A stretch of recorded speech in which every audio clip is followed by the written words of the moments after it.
నమస్కారం welcome to 108 news Telugu నా పేరు గౌరీ ముందుగా బులెటిన్ లో హెడ్లైన్స్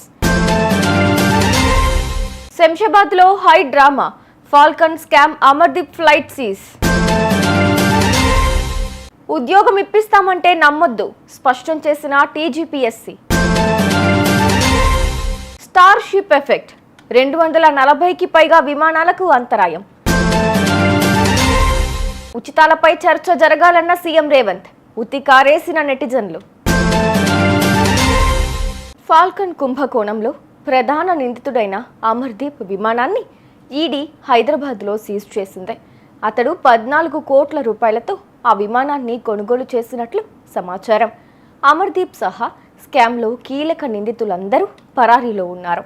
ప్రస్తుతం పవన్, కావ్య అనే ఇద్దరు ఈడీ అదుపులో ఉన్నారు. తమ కంపెనీలో డిపాజిట్లు పెడితే తక్కువ కాలంలోనే ఎక్కువ లాభాలు ఇస్తామంటూ నమ్మించి 6,979 మందికి 1,700 కోట్ల రూపాయలకు నిందితులు కుచ్చు టోపీ పెట్టారు. అన్ని పరీక్షలను పారదర్శకంగా నిర్వహించామని టీజీపీఎస్సీ స్పష్టం చేసింది. ప్రతిభావంతులను ఎంపిక చేసేందుకు కసరత్తు చేస్తున్నామంది. ఈ విషయంలో తప్పుడు ప్రచారం చేస్తున్న వారిపై కఠిన చర్యలు తీసుకుంటామని తెలిపింది.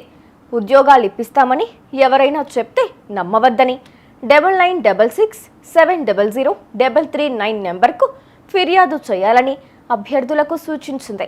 కాగా ఈ నెల 10, 11, 14వ తేదీల్లో గ్రూప్ 1, 2, 3 ఫలితాలు వెల్లడి కానున్నాయి.